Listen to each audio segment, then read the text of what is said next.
Do you know how hard it is when you're waiting for something to come in the mail? Welcome, accomplices. I'm Lynda Norman. I'm a watercolor artist here in the beautiful province of British Columbia. Today I'm going to share with you some of the beautiful Rockwell paints that have finally arrived in my mailbox.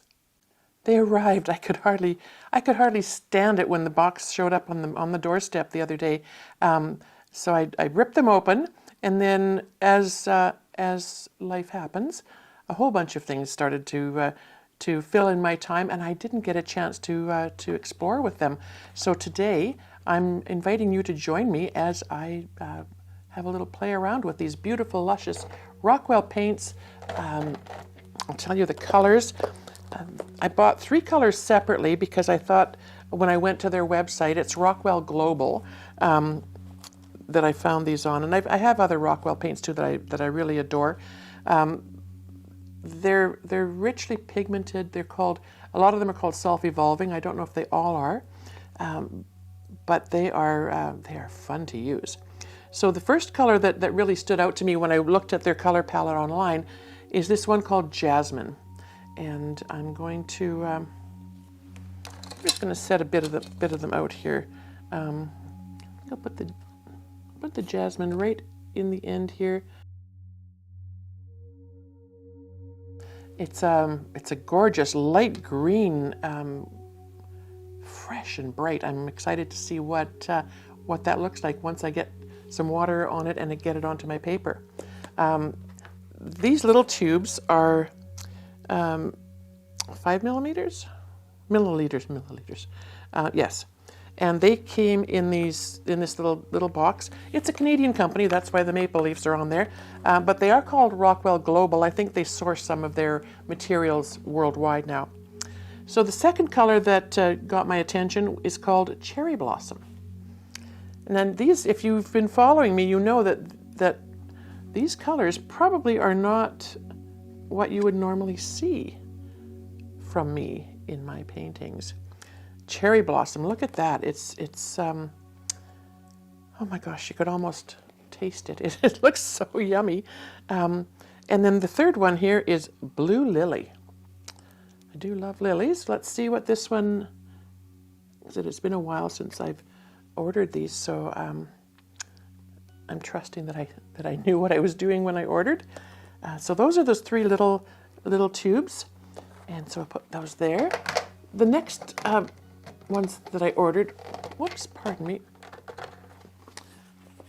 came in this beautiful box, and it's a Lorraine's favorite. So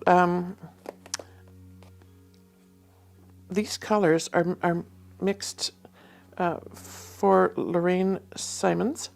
She's an artist that Rockwell works closely with, they work with a lot of artists all over the world, and build palettes to suit each artist's liking. And please if you get a chance, and I'm not affiliated with them or anything, I just love what they do. So please if you get a chance, go to their website, Rockwell Global, and have a look. So they come beautifully packaged and I don't know, there's something about that, you know, when you're waiting for something in the mail and it comes and it's just, you know, it's been well produced, well manufactured, and well cared for by the way it's sent and presented. So these colors in this set, the 3 of them, are Lapis Brown, Valentine Purple, that sounds nice, eh? And Burnt Ochre. And I thought these would be a really fun set of colors. And I think Lorraine does a lot of, if you can sort of see here, she does portraiture, which I am terrified to do. One day maybe. So these colors are ones that she uses in her portraits, but they're really, really quite beautiful. So the first one is Lapis Brown. I'm going to put that right there. Oops, that's a lot of brown. And it looks, from the tube, it looks to be quite dark. Put that there. The next one is Valentine Purple. It just sounds like something you'd want to use a lot of, right? But it is, oh my goodness. I'm going to just open the end up a little bit. It seems to be, there we go. Or not. Isn't that interesting? This is a very thick one. That'll be interesting to see. I'll bet it granulates like crazy. How fun is that?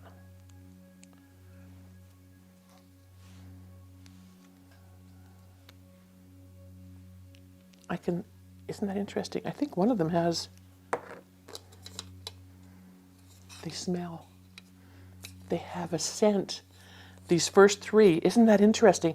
Suddenly I got this whiff of cherry blossomy kind of fruit. So those first three colors, let me see what it says on them.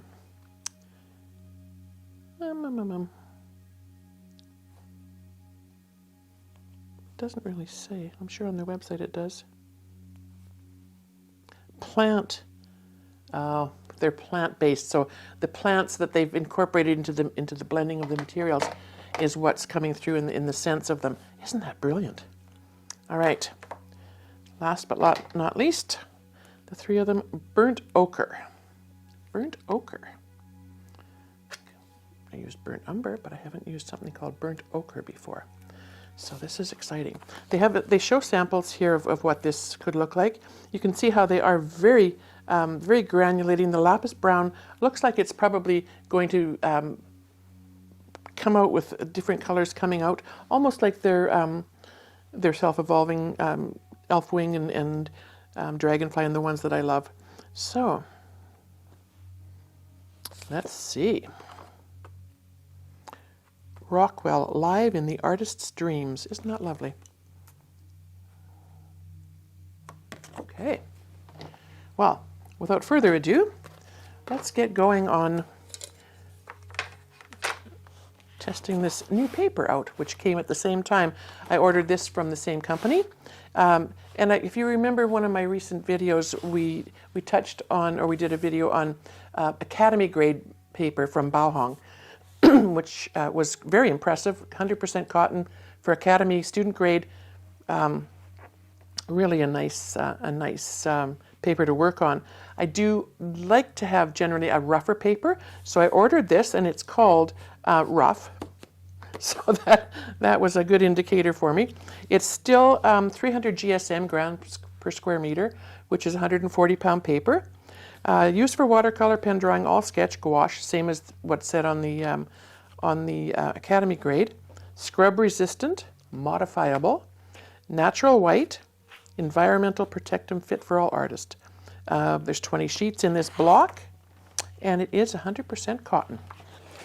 I think I've mentioned before, I understand that BaoHong works closely with several very well-known artists around the world to develop their products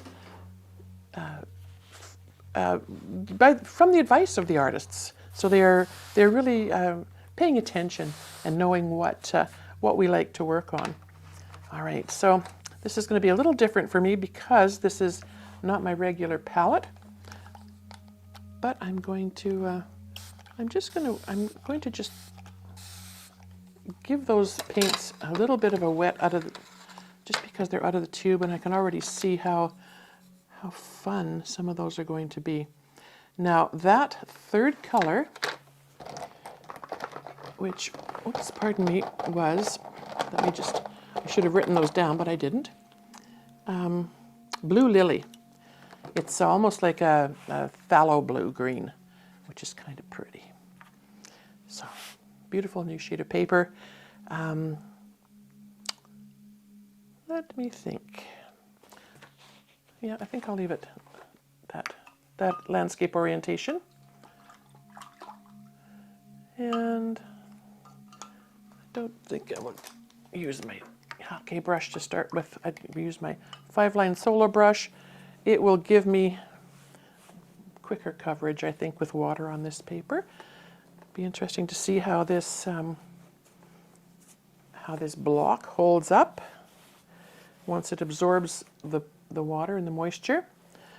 I know a lot of artists like to use just sheets of paper, and they wet both sides, and then the wet on the back helps it to sort of suction. If you've got a smooth surface, acrylic or plastic or something, it does help to hold the paper down and not move around. And I do like to do that sometimes, but I love to just paint on the block. It takes a lot of the guesswork out of it for me and a lot of the fiddling around. I'm a busy Nana, as I've mentioned before, and I don't always have time to do a lot of the prep work. So if I can just come down and get to painting, it's a good thing. We have here in British Columbia our grandkids started school this week. It's been an exciting time for them. I have here in my town 2 grandsons, one 8, one 4. They just turned 8 and 4 this month. And so that means full-time preschool and grade 3. That's so exciting. And I think some of the projects I'm going to do in the future will sort of be incorporating some of their ideas, because their creativity blows me away. So stay tuned. We'll see what kind of collaborative efforts they can bring to my table. All right, now I can see that it is slightly buckling, but not like some, which is nice, interesting. We'll see where we go with this. All right, so we have the whole page wet, and we have a brown. We have a purpley, lilac-y purple, which is really pretty. That actually was the burnt ochre, and then the first one was, hang on a second, it'll come. There we go. Oh, the lapis brown. That's an interesting color to me. So I kind of want to just play with colors, let them flow. And I've done them before where I put the color along a line and they kind of move out and do what they want to do. But I think I want to fill in more of the space this time. So I'm going to start with, what color is most appealing to me here? I think I'm going to go with the burnt ochre. Oh, isn't that gorgeous? It's kind of a rusty brown. And that is the wrong brush to be using. These brushes are lovely, but they tend to make a sharper line. I'm going to go back to my hockey brush, and I just want to get a little bit of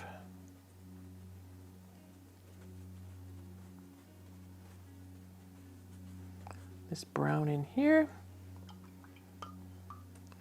and just a dab. These shapes are kind of random,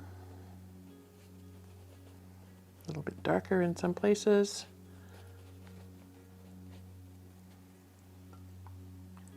I think I'm just going to play around. Oh, that's a lot of paint on that brush. Just going to play around here until I see something starting to form. And still some color on my brush. That'll be a nice background. It looked like it was starting to dry a little bit up in the top there. One thing, I guess, with using paper loose and wetting both sides is that it will stay wet longer, so you've got more working time. But generally, I'm a fairly fast painter, so I'm going to just go with it. See if I can't get everything on here that I want to get on before we run out of wet paper, damp paper.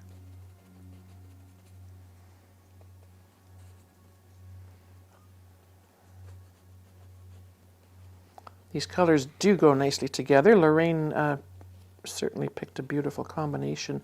I love the gray tone of this of this brown. Lapis brown. So lapis is blue, right? Lapis lazuli.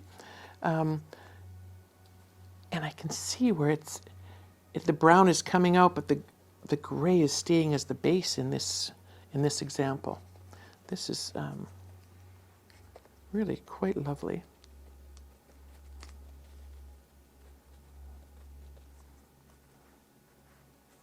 Didn't like how I left that brown kind of polka dotty there. I'm just going to spread that out a tiny bit. And then because we're just playing and testing this, I'm going to go with one of my, just a small goat hair brush. It'll hold lots of water and lots of pigment. And I think now, let's go in with some of this beautiful Valentine purple. Oh, it's sweet and it's delicate. I can see where this, if you're a floral painter, or even for some of my other landscapes, how this would be a beautiful subtle undertone, you know, for the underside of trees and things. See, as soon as I get this brush in my hand, I want to form a tree. It's just a natural reflex for me. Let's just add a bit of these colors in here. Oh, I just love that these colors work so well together, even where, you know, where they're not blossoming into each other quite so much, but where they just sit beside, they are they're happy companions.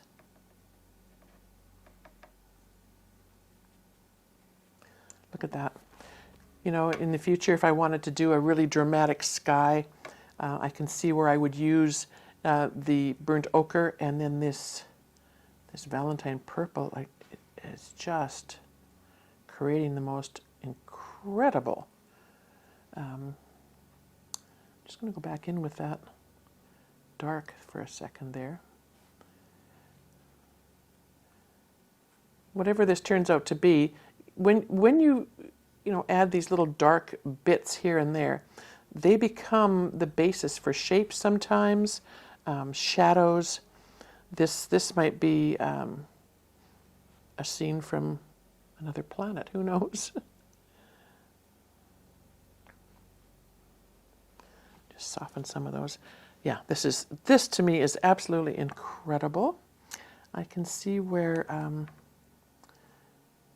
going to have to create a whole setup in one of my beautiful eco palettes from Michael Soloviev online, just because I like to use big brushes, and there will be room in these for those brushes to pick up this incredible pigment. So just where some of those dabs of color that I put in before were a bit thick and polka dotty, I think I'm just gonna soften those out a tiny bit. Because I've been adding water with the pigment to a wet page, you know, these areas are still quite damp. This is intriguing to me. This could be a really beautiful pathway, walkway, something like that.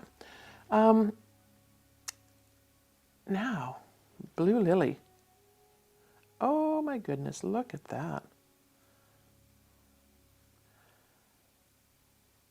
It is, oh, it's so happy to play on this page. I just love that. I'm going to do a vignette shortly, maybe in another upcoming video. With these, I can just see how exactly perfect this is going to be. Just the very, very slightest bit on the tip of my brush, and look at all of that beautiful movement and pigment happening. it just keeps coming and coming and coming. That's one of the reasons I do love my Lebens and brushes, is that they are just a perfect tool for this kind of painting. And we'll just add a tiny bit of that. Yeah, that blue lily is a force to be reckoned with. I just love it. Still with the same little bit that's been on my brush. Put a tiny bit into, just to sort of tie the two elements of this painting. I seem to have it divided, and so we're just going to play with that and see how it blends with the other colors. So as it's getting lighter, it's this very beautiful, almost a sea foamy kind of green, and it blends so well with that burnt ochre. I just think that is. I'm just going to bring this out. I didn't, of course, tape this again, which I often forget to do. But when I mat it, it will be, it's part of my design on the side. So I just will be lost. So I just touched again very, very lightly. And I'm just dotting and dabbing in these colors. That is very, very dark over there. I think we just have a couple more, let's just add a couple more dark bits on this side, just to help to balance a tiny bit. Using the side of my brush, the tip of my brush. I love that that's becoming a shadow in there. Who knows what that can be? It might be a cave. It could be anything. Now this paper is sort of buckling up this way, which might have a bit of influence on how these paints are wanting to travel. I want to soften this edge just a tiny bit here.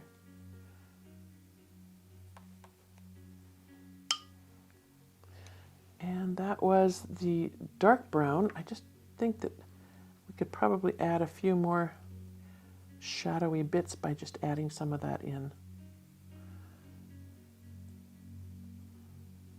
I'm a landscape artist, so this probably will be some form of a landscape, fantasy or otherwise. Yeah, this is really quite exquisite. So we still need to use the cherry blossom and the, what was the name of that first green? I can't remember now. Jasmine. All right. Don't normally put this many colors into a painting, but this is fun, and we're going to carry on. Before I do those colors, I think I just do want to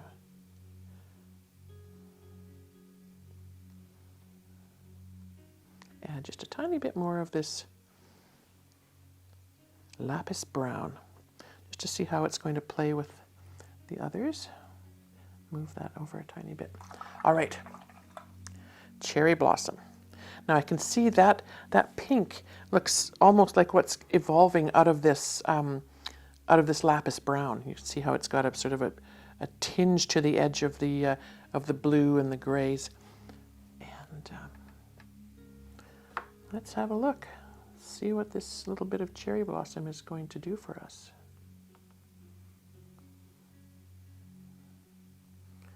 So it's a bit opaque. So it's almost like maybe a gouache or maybe a P.H. Martin's bleed proof white in the way that it's.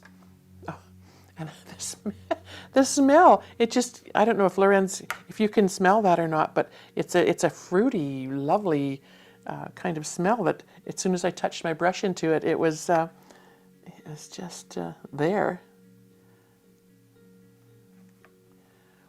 All right. This might be something for further on in the painting as well, where, once you've got your design and everything in and you want a little bit of highlight. But it looks to me like, it would be a place where like a little bit of light maybe is coming through. I put quite a bit on my brush there. I don't want it quite that thick. See what it does with the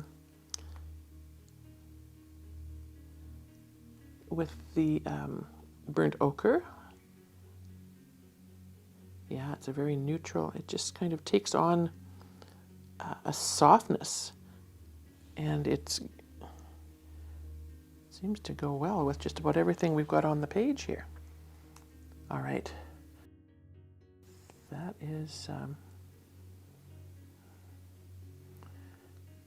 is absolutely gorgeous.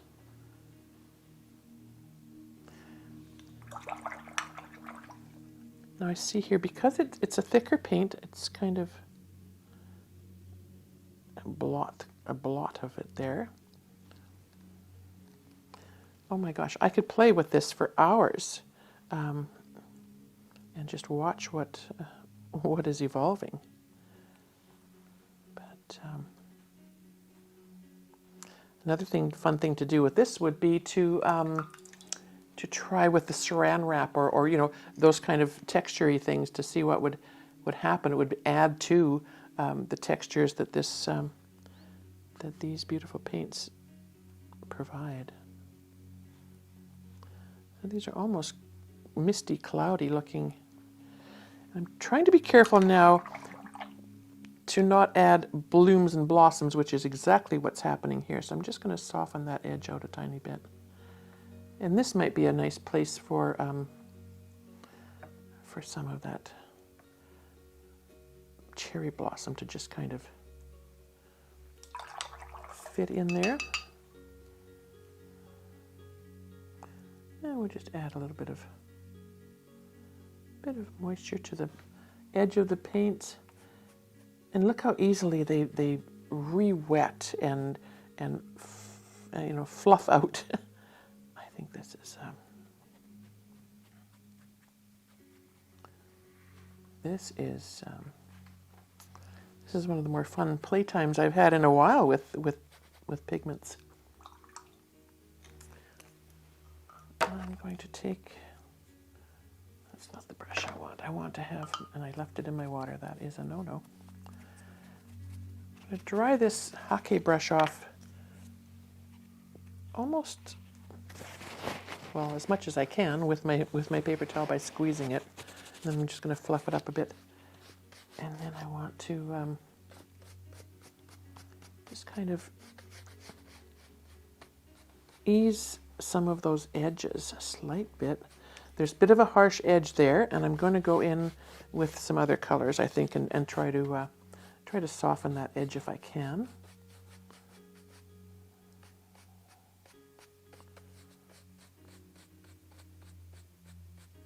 This will be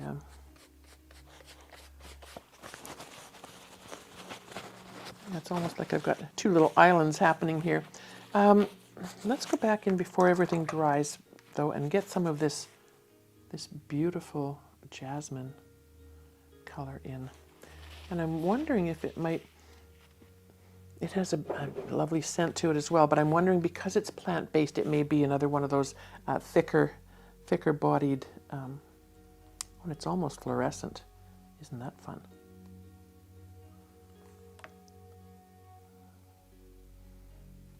Oh yes, look at how beautifully it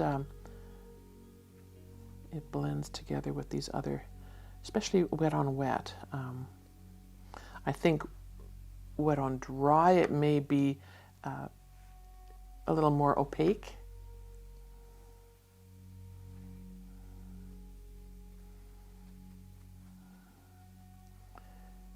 But again, I barely touched my brush to what I had in that little palette.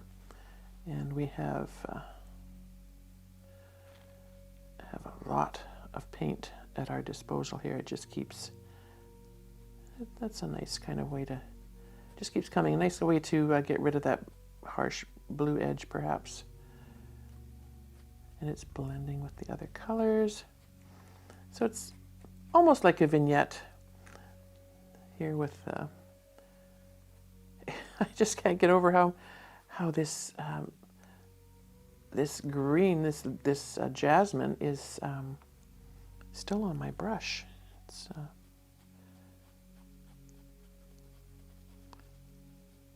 is one of those things that just keeps on giving. Yeah.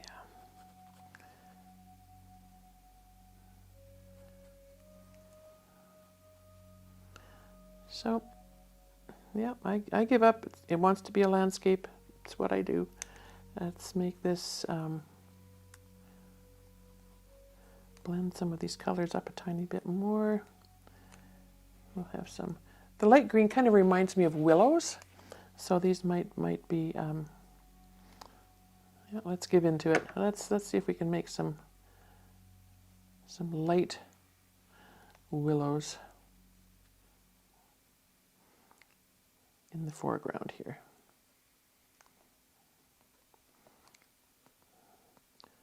Just some nice, bright shapes to be front and center. Nice little trees. Oh, there's a nice tall one.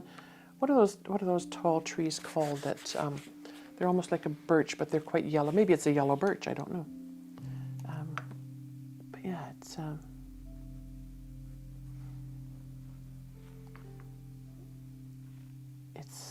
taking shape quite nicely in the corner there.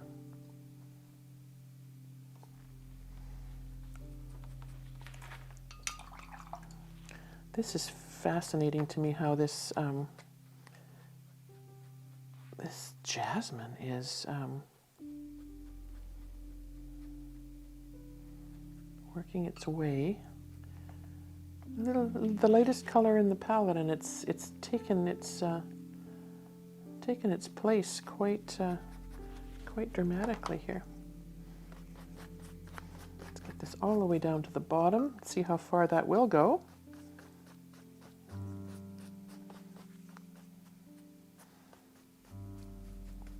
The wetness. I'm just going to tip this up for just 1 second. Let gravity help a little tiny bit. I hesitate to use a downstroke to create shadows and reflections. I just find a couple of reasons, I suppose. One, it's easy when you're doing that to, not keep a straight line, and so you get these kind of unusual shapes and marks. Now the paint itself has actually taken a bit of a curve there, which is fine. But you can see where look at that, the blue is almost dissolved by that jasmine color. Very interesting. And then this side, oh my goodness, this is highly pigmented paint, and it's and I'm not using color. I'm just I want water to come from that because it's drying quickly. Now I suppose I could have put another coat of water, let the first coat set in, and then, but I was impatient, and we will make it work. But it is drying quite quickly down here, so I'm just going to, I just want to wet the page a little bit. Of course, we're going to get blooms and blossoms, and maybe that's just something we will work with. Okay.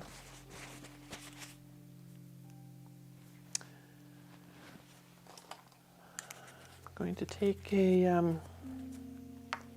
it's a soft brush. It's a watercolor brush. It's soft, but just a bit of a different shape. Pardon me. And I just want to soften out some of these bloomy edges if I can. A dry brush is always good for this.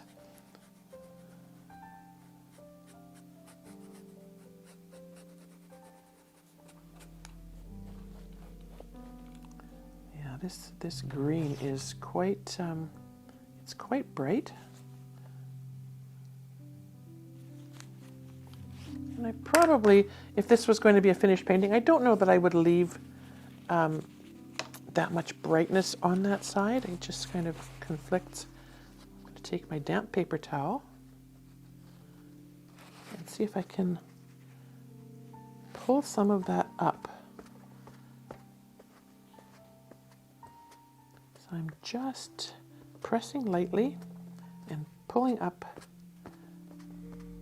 lightening that just a little bit. I'm not changing the paper around. It's okay that it's got the color on it. They're all working together, so I'm not too concerned about that. But I want to see now how these colors lift. And I like that now that it's pulled back a tiny bit. It's not quite as glaring. And if I do this, rather than getting brush strokes, I can smooth those edges off a tiny bit. I like that it's kind of blotchy. It's the pigments have settled in at different levels to the water on the page and to the paper rather. And let's see if I can soften some of these. Now some of that paint is coming right off, which is very interesting. Okay. Well, I can see where there can be some beautiful layers. Because I've got quite a bit of green on that side, I probably will now go in and let's see if we can just put a bit more green on this side. Maybe we can turn this into something after all. A couple more.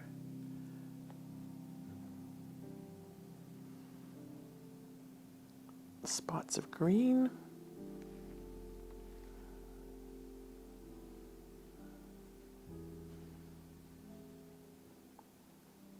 I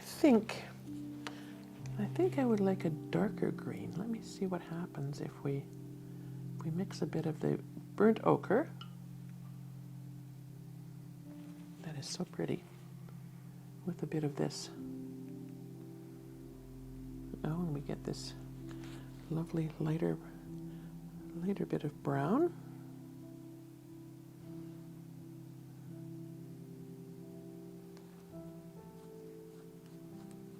And this is almost like wet on dry, because that page is starting to dry quite a bit.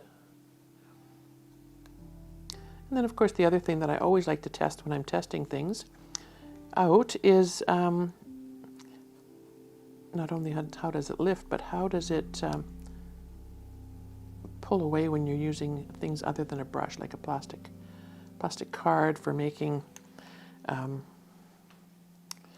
rocks. And okay, this is nice. That Jasmine mixed with the burnt ochre, yes, just as an undertone for some of that green, does help to soften it a little bit. We'll add a bit more on this side, even though it's drier over here.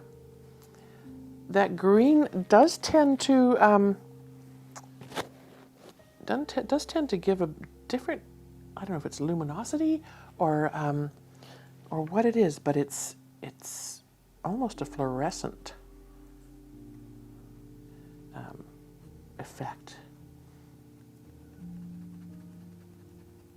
which again would be really fun in florals or different applications. Might want to try these colors. My friend Davina has an eye for design, and she sent me a photo that she had taken of some fruits and pears and apples and things that she had received, and they looked so gorgeous. And I said we should definitely be trying to paint that. So I can see where these colors might be really beautiful for that. So, yeah, I think the green I would leave for other applications, or have to think about more where I would want to put that. When it lifts quite dramatically.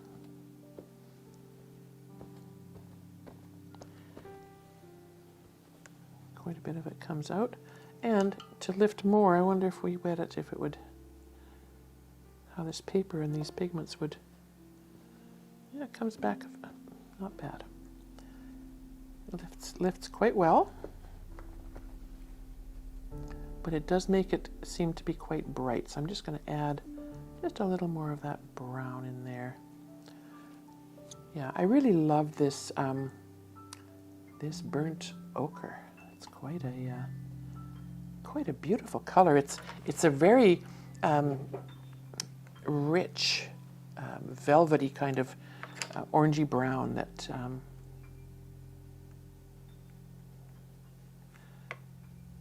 that lends itself really nicely to my kind of palette. I love the, I love the fall colors. I just want to add just a tiny bit more on this side, just to fill in.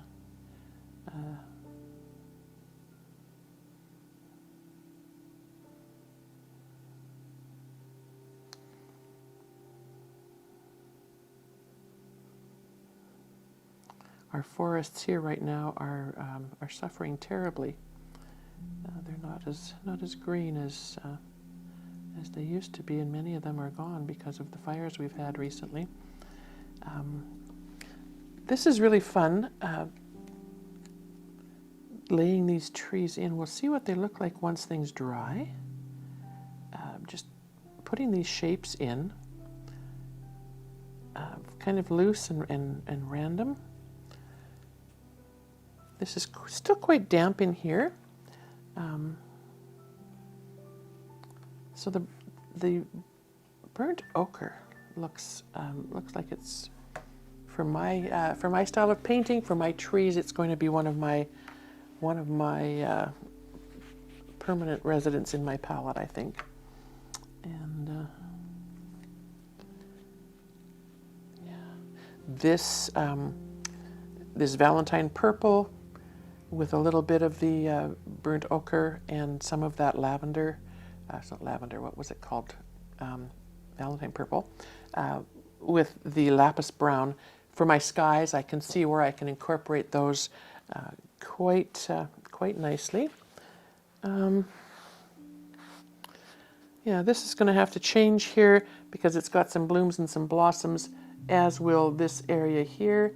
I think I'm going to try and see what, if I lay the painting quite thick, what kind of a rock formation I might be able to create along this. Obviously, it's a shoreline. It's kind of where I go, isn't it? I'm just going to add a tiny bit of the Lapis brown in there, just so that we get some shadows in that rock area. And I'm just going to let that sit. When I do the rocks this way, I like to lay a fairly heavy load of pigment down, and then let it sit, let it absorb, let it some of the moisture dissipate a tiny bit before I go in and do anything with any rocks. And then on this side, and I'll do those first. We'll see how that turns out. And then if that works out well, I probably will bring more of that rocky situation down over here,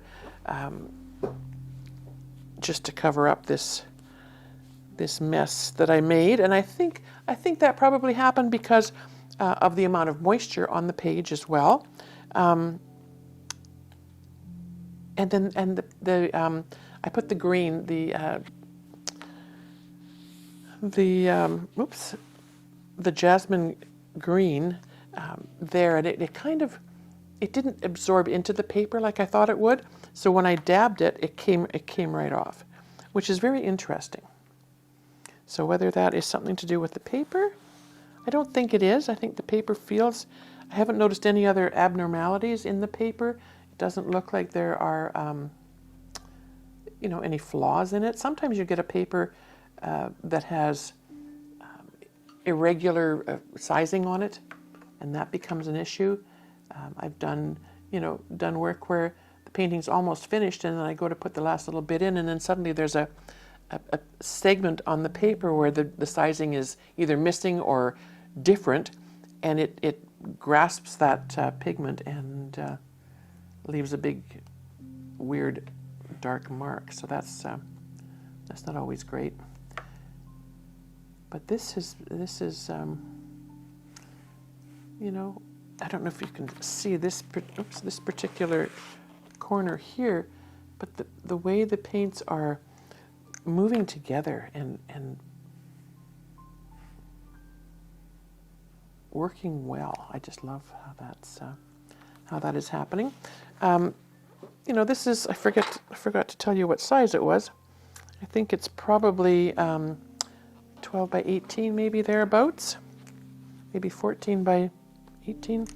And it's a fairly large surface to be considering, especially when you're testing a bunch of paints out, to keep an eye on all of the parts, because while the paper is wet, they really are moving parts.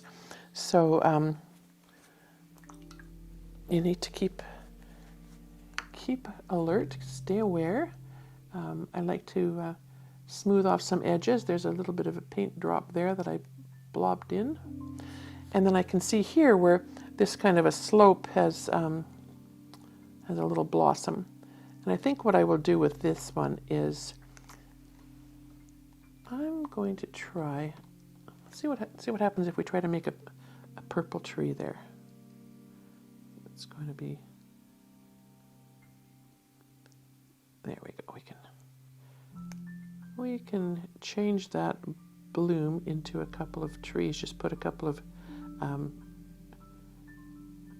tree top looking shapes there, and it will come right down.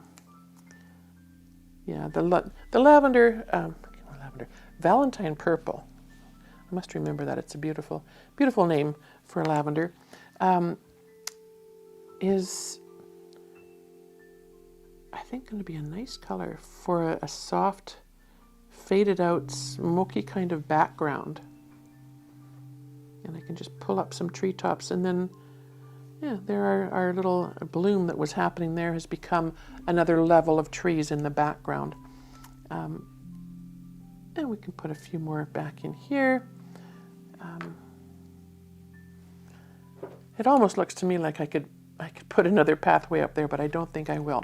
So I think I'm ready now to explore making some rock shapes. My little trusty plastic tab.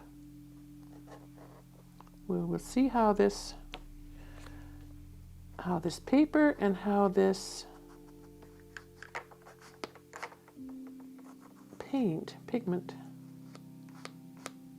works for this. And I think it's just fine. With my other paints, I usually use 3 colors to make my rocks, rock banks, just because I like the different levels of shadows. But these worked quite nicely, and I'm just going to dab away just to get a bit of lightness and a bit of highlight. And then I think I will use, sorry, I'm going to reach, let's try this one. A little bright brush, rinsed, dried, and I'd have to rinse that a bit more because it's not lifting. That's one thing, if you're using your brushes, your bright brush to lift color, depending on how dry your paper and surface are, you will have to experiment and see how much moisture you'll need on your brush to do any lifting. And your pigments will all react differently. These are quite set, so it's going to take a bit more of the water on the brush. And as always, I like to sort of jog it in and wiggle it around and make those shorelines a little bit uneven.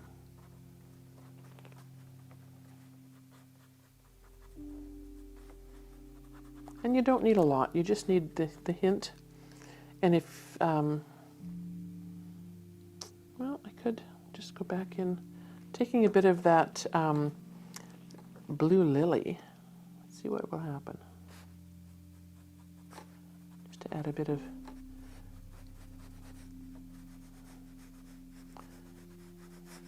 an indication that there's some movement on that water against those reflections.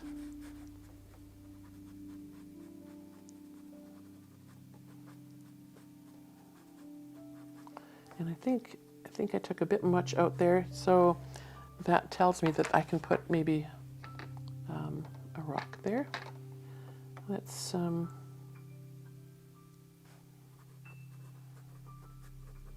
add a bit of the darker color there.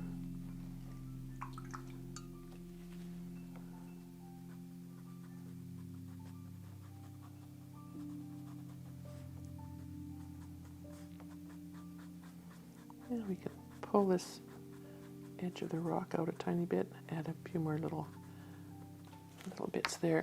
I'm not sure what color I want for the rocks in this one. I might have to revert to, you know, if this was going to be a finished piece, I might want to revert to my Daniel Smith paints just to get my rocks the shape and color that I want. But yeah, I don't know that mixing the two brands would work. That will be an experiment for another day. And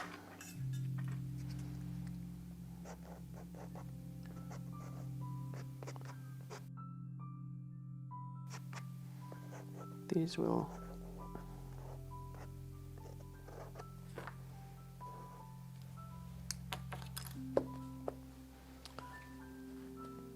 just pulling off that little amount of thick color, thick pigment that was sort of sitting on the top. I could have left it. It would have looked like some nice little ridges, I suppose.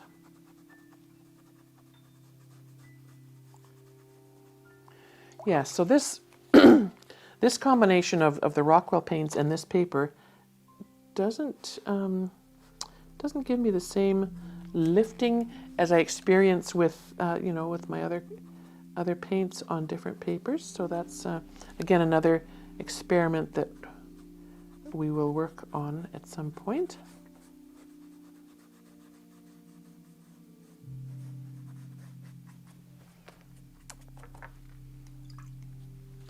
And I think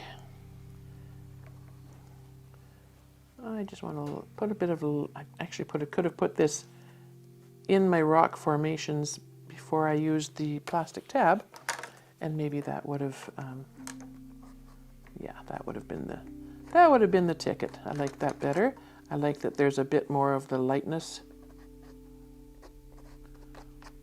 There we go. And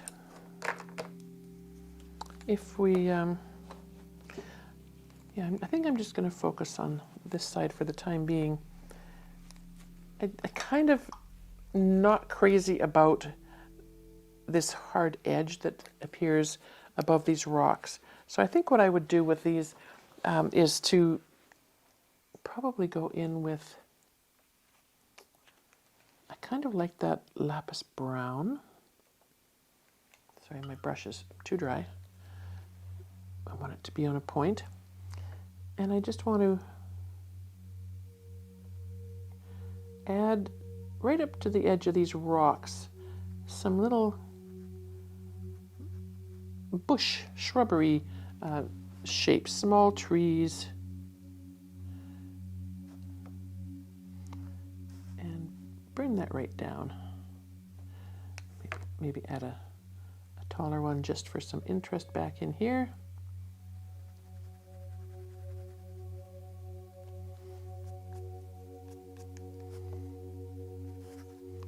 So these will be a little more rounded on the top.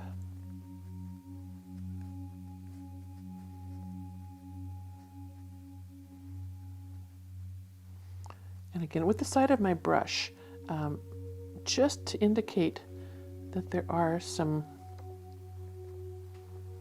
tree shapes happening here.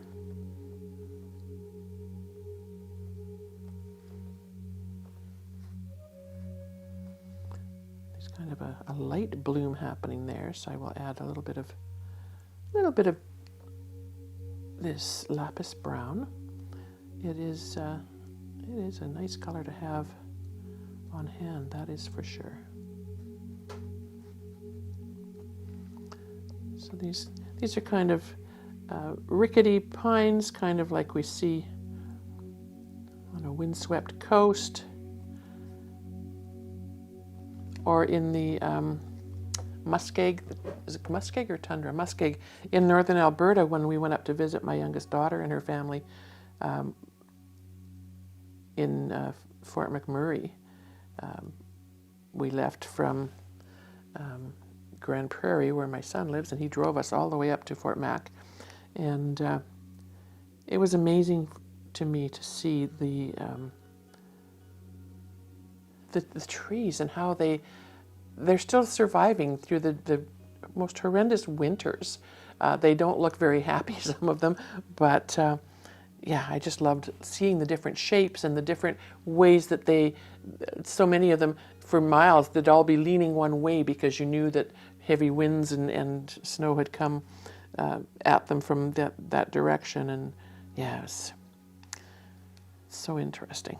So this lapis brown is nice.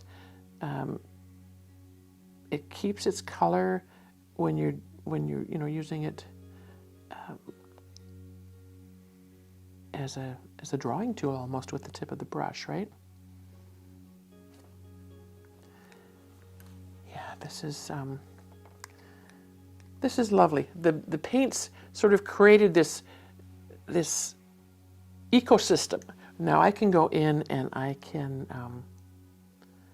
enhance some trunks of trees. Now that it's drier, the pigments aren't going to dissipate as much. So we can do a little more detail work. There's a brown dot there, so I'm just going to pretend that it's part of a tree trunk. And I'm just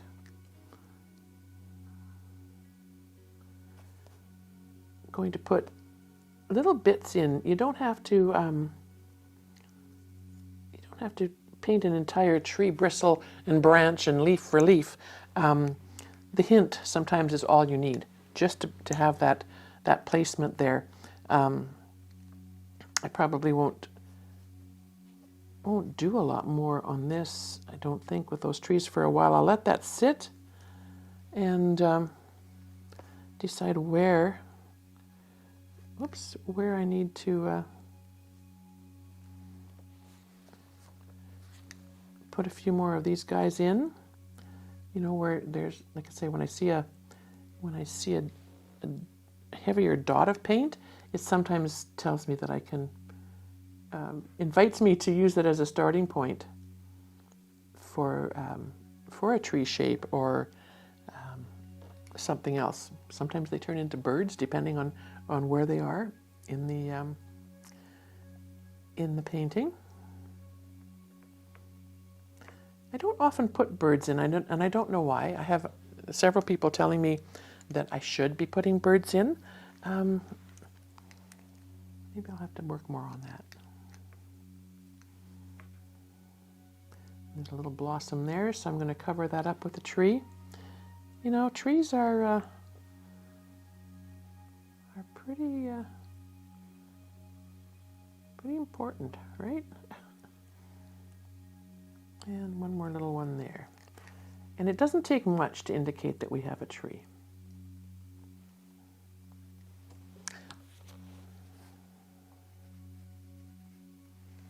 And I think that darker bit can be enhanced down here. Just pour a bit more shadows. And I think now, after I had put those colors in there to act as shrubbery, I am going to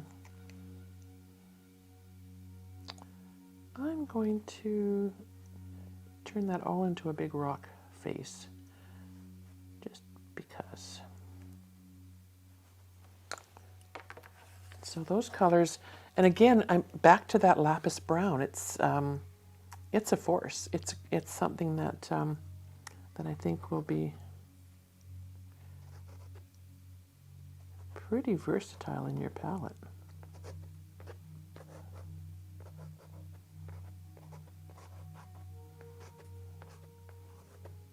Bring this down, a couple of scrape marks for some rocks.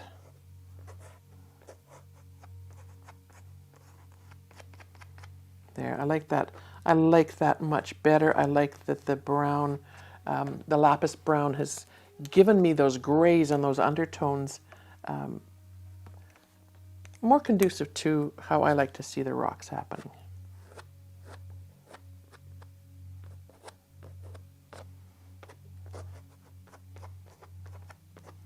Make them a little irregular, and I'm just going to just the slightest touch.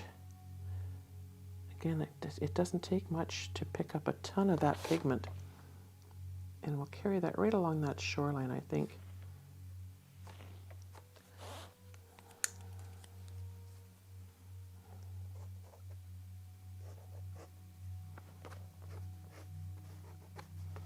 Bring that right down.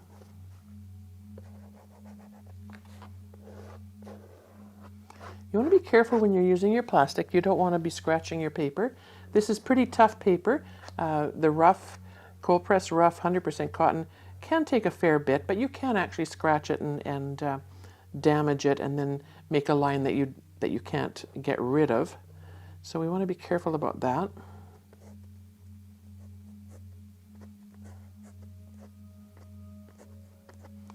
There, we'll just... Yeah, I'm not thrilled with the rock formation with these paints. They're better suited for other things, I think, but that's okay.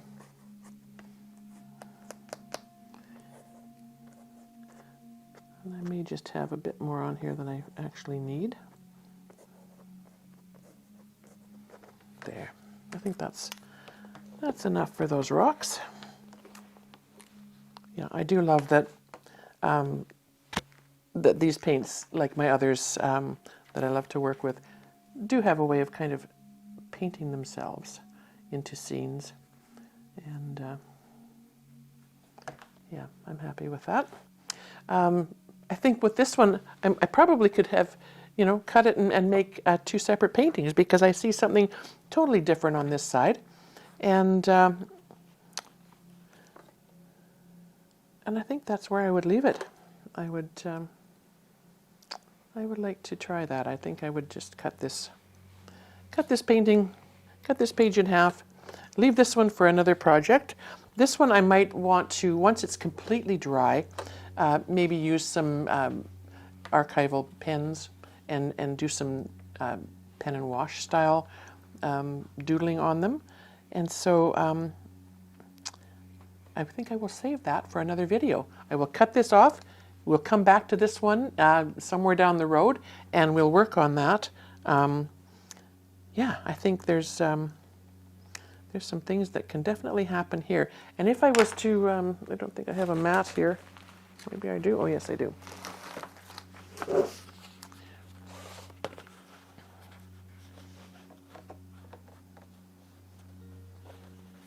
Yeah, I think that's, you know, a little different colors from what I'm used to. I do love how they play on the paper, and I'm looking forward to spending more time with them and with this paper, just to see what possibilities we can come up with. Yeah, so Rockwell paints. Who knew that? Well, I kind of knew that they had a lot of colors. I just didn't know how beautiful and vibrant and glorious they were, and how well they played on the page, and how well this BaoHong 100% cotton rough paper did work. So I'd like to thank you for joining me today. If you like what you've seen, please subscribe to the channel. Visit my website, bandrystudio.com. That's BANDRAOI studio.com. Or head on over to our members area, We might have some things popping up there that will be of interest to you. I hope so. And yeah, leave me a comment, leave me a like.